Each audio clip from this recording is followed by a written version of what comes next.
Olá, seres humanos do YouTube! Meu nome é Roberta, sou educadora de artes e estou aqui com mais um vídeo para vocês. Dessa vez é uma aula de primeiro ano do ensino médio, tá? A gente vai iniciar esse autoconhecimento e esse conhecimento dos colegas e essa modalidade artística chamada retrato.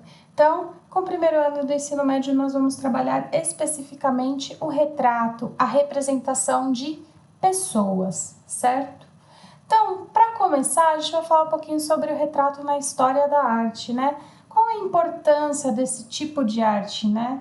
É interessante perguntar, vocês conhecem algum retrato famoso? Vocês gostam de algum retrato que vocês já viram? É uma foto, é uma pintura? Como ele é esse retrato, né?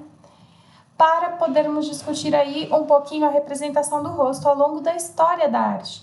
Então aqui a gente tem uma obra da Idade Média, outra datada do final da Idade Média, outra do Renascimento, para mostrar aí esse interesse em criar uma imagem mais realista da pessoa, da sua expressão facial, dos detalhes do seu rosto.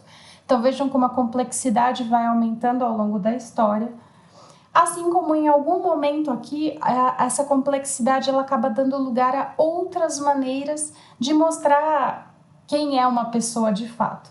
Então aqui durante o Renascimento a gente tem a Gioconda ou Mona Lisa, que é só o retrato mais famoso da história. A gente tem essa obra que é um retrato muito interessante, As Meninas do Velázquez, porque o retrato ele não é esse pedacinho que mostra a menina vestida de branco. Na verdade, esse retrato ele é gigantesco, mostra toda uma corte envolvida no retrato dessa menina. Inclusive, o próprio pintor aparece na pintura original, As Meninas. E uma representação aqui da moça com brinco de pérola, do Vermeer, que é aquele clássico sobre o brilho do brinco e o brilho dos olhos, né? Aqui a gente vê, conforme a arte foi evoluindo, ela deixou de lado um pouquinho o realismo per se e começou a trabalhar outras impressões a partir do romantismo. Então, outras cores, uma densidade, uma coisa mais sombria ou mais alegre, dependendo da personalidade de cada pessoa.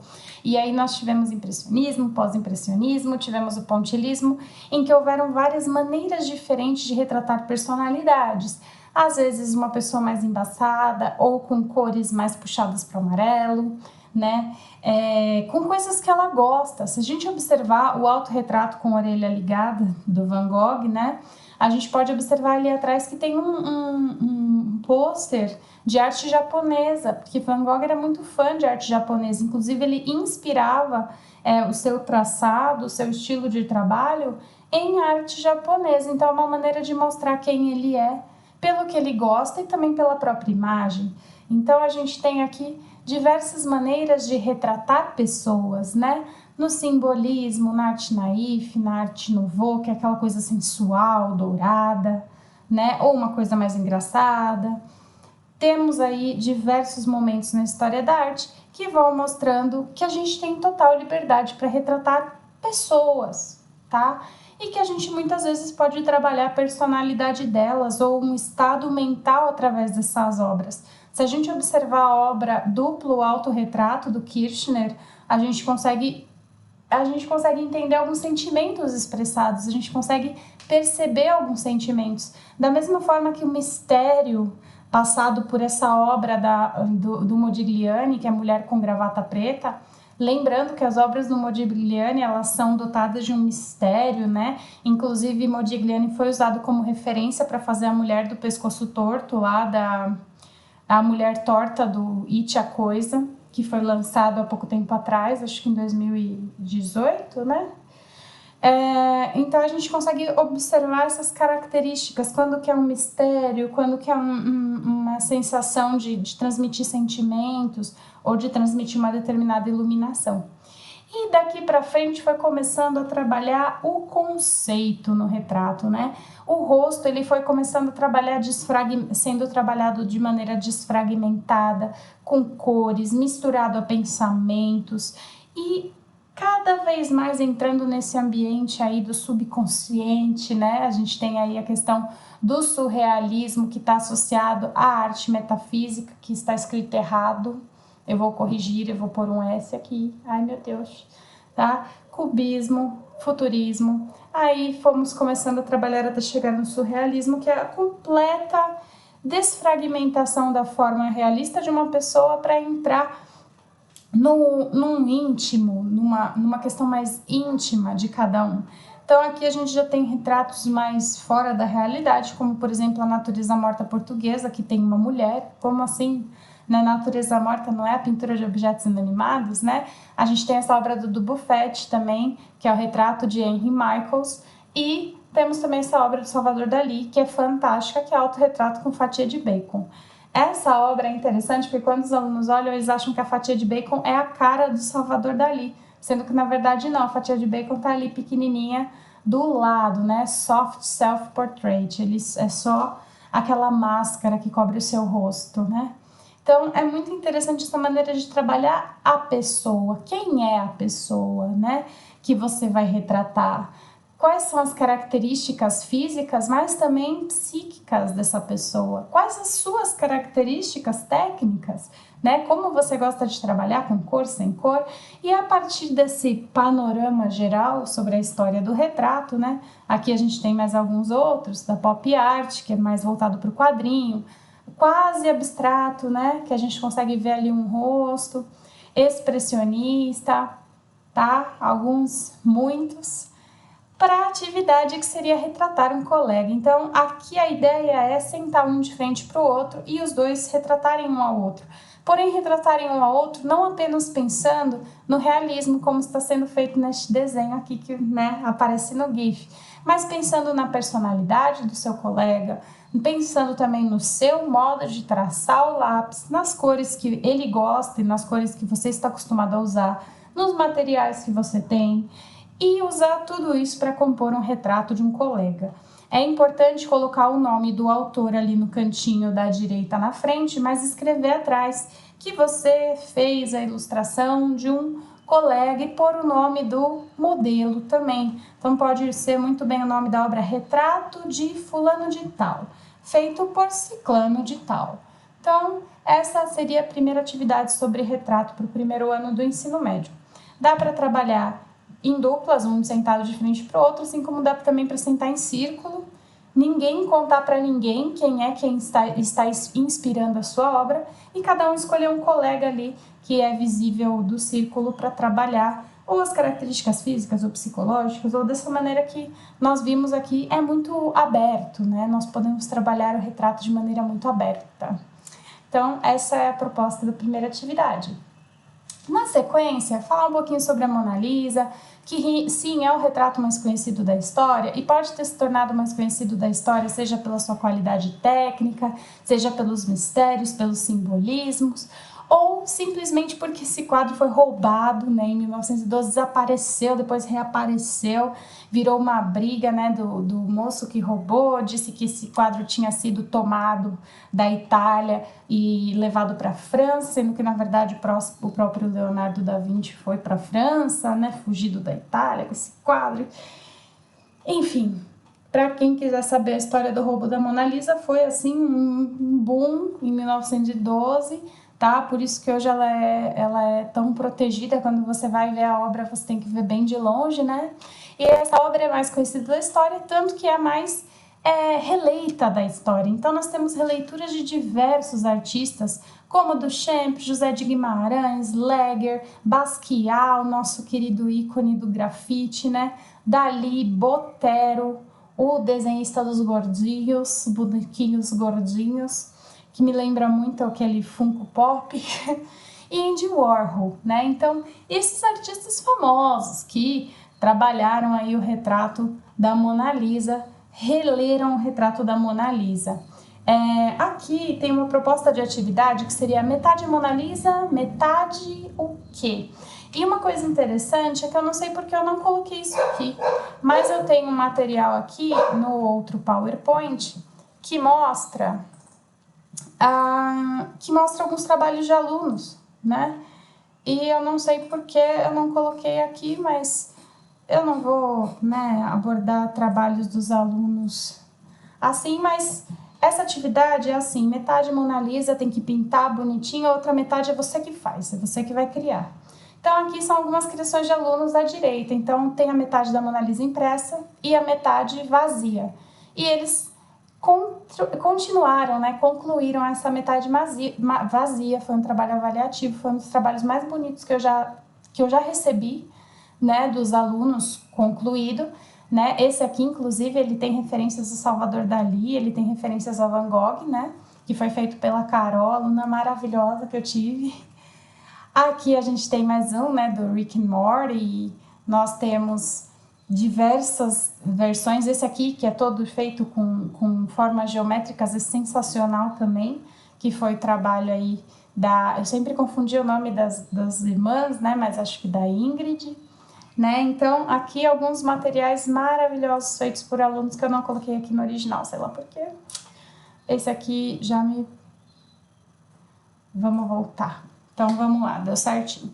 Então, essa atividade metade Mona Lisa, metade o quê? Essa atividade eu vou deixar disponível para vocês também para download a imagem, tá? Tá num PDF, tá bom?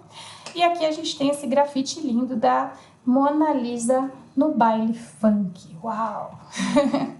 Tá, para continuar aí, ó, esse PowerPoint, esse material não é para uma aula só. Então, ali já estaria concluído, já é para entregar as atividades da Mona Lisa, né? E eles fazerem e terminarem em casa, porque ensino médio é mais pauleira, né? E falar aqui um pouquinho sobre o autorretrato. Então, nós vamos entrar no tema do autorretrato provavelmente em uma segunda aula ou em uma terceira aula, já que eles tiveram que desenhar já 2 vezes.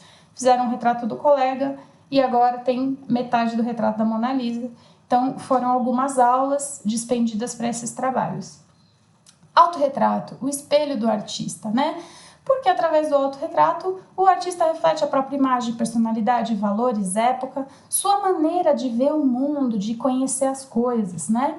E aqui nós temos esses gifs legais aí do Obama e da Beyoncé. Autorretrato é uma forma de registro onde o próprio artista se retrata. Ele é um modelo dele mesmo. E pode ser através de uma selfie, pode ser através da sua mão, né? A pintura rupestre Caverna das Mãos, se a gente for lembrar, é uma manifestação de identidade do homem paleolítico, portanto, é um autorretrato, uma forma de se autorretratar. A gente tem diversos autorretratos na história clássica, inclusive Albrecht Dürer, ai meu Deus, eu nunca consigo falar o nome dele. Ele foi o homem que mais fez aí autorretratos, né, ao longo da história, e é muito famoso por conta desse aqui, a riqueza técnica. Temos inclusive autorretrato de Leonardo da Vinci. Gustave Courbet foi o primeiro que fez um autorretrato com cara de selfie divertida, né? A gente está falando de um homem em 1843. Ele fez esse autorretrato, O Homem Desesperado, que é ele com essa cara desesperada. Tem muita gente que relê essa obra para foto de perfil do Facebook, quando a pessoa é meio artística. Então, Gustave Courbet, primeiro autorretrato, assim, rebelde, diferente, né? Temos Van Gogh, que trabalhou muito a própria imagem, a autoimagem dele. Inclusive, tem alguns autorretratos que diz que ele estava até em surto psicótico quando ele fez. E uma das coisas mais interessantes é que ele não se retrata apenas com a própria imagem. Ele também se retrata nos objetos que ele possui. Então, Van Gogh, ele fez um autorretrato chamado Cadeira de Van Gogh com Cachimbo, né? Que é essa cadeira à esquerda. E ele também fez para um colega dele, né? Um outro pintor, colega de Van Gogh, a cadeira desse colega. Então, a cadeira com os objetos acima da cadeira são a representação das coisas que eles têm, a vida que eles levam. Então, aqui é interessante fazer esse comparativo com os alunos. Será que Van Gogh era mais simples? Né? O que mostra aí? Que diferenças você vê entre esses dois artistas a partir desses objetos, a partir dessas cadeiras feitas, né?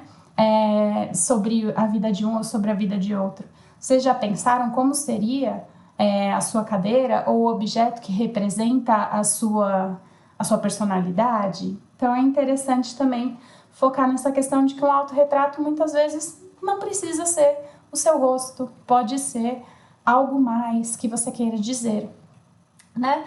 Frida Kahlo, que foi aí ela trabalhou especificamente autorretratos, as pessoas consideram alguns né, historiadores a consideram surrealista, mas na verdade ela criava uma maneira simbólica de contar as mazelas da própria vida. Frida Kahlo teve uma vida muito complicada, curta, ela teve muitas doenças, sofreu acidente, teve um relacionamento amoroso extremamente conturbado, que inclusive fica presente na cabeça dela nas próprias obras, né? Inclusive essa obra se chama Diego em Minha Cabeça, né? Na verdade, tem também Autorretrato Conterrânea, que é esse pano, ou também pode ser chamada Diego em Minha Cabeça. Ela deu 2 nomes para a própria obra, né? Então, a história da Frida Kahlo é muito interessante e é retratada de maneira simbólica, surrealista, através das suas obras, que são, na maioria das vezes, autorretratos. E, inclusive, alguns autorretratos que não mostram o seu rosto, né? Tem um autorretrato muito interessante que é Aí Penduro Meu Vestido, que é o vestido da Frida e todas as referências culturais, artísticas e sociais que ela possui. Então, também é um autorretrato. Aqui, o autorretrato com a fatia de bacon, do Salvador Dalí, que já foi mencionado. E essa especulação, né, de que dizem por aí que a Mona Lisa é um autorretrato em versão feminina de Da Vinci. Será? Será que não? Será que é? Tem até algumas comparações, né, interessante aí. Levar isso para os alunos, eles acham que é? Será que é? Ou, na verdade, ela realmente era a Gioconda, esposa, né, de algum comerciante? Que será? Quem era essa mulher, né? Será que é um autorretrato? Enfim, e por fim, né, aqui acabou envolvendo-se muito desenho, seria um trabalho, tá?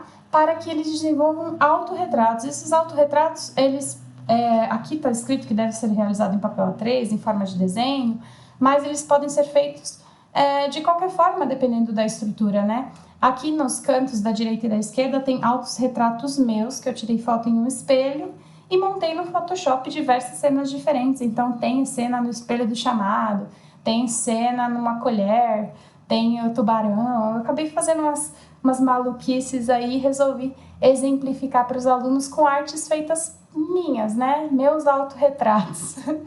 E aí fica a ideia, eles podem fazer uma montagem, eles podem desenhar em forma de objetos, eles podem fazer uma colagem. Como eles vão trabalhar este autorretrato vai das suas orientações e também dos interesses deles, mas é interessante se voltar também para dentro e não só para a própria imagem exterior, né?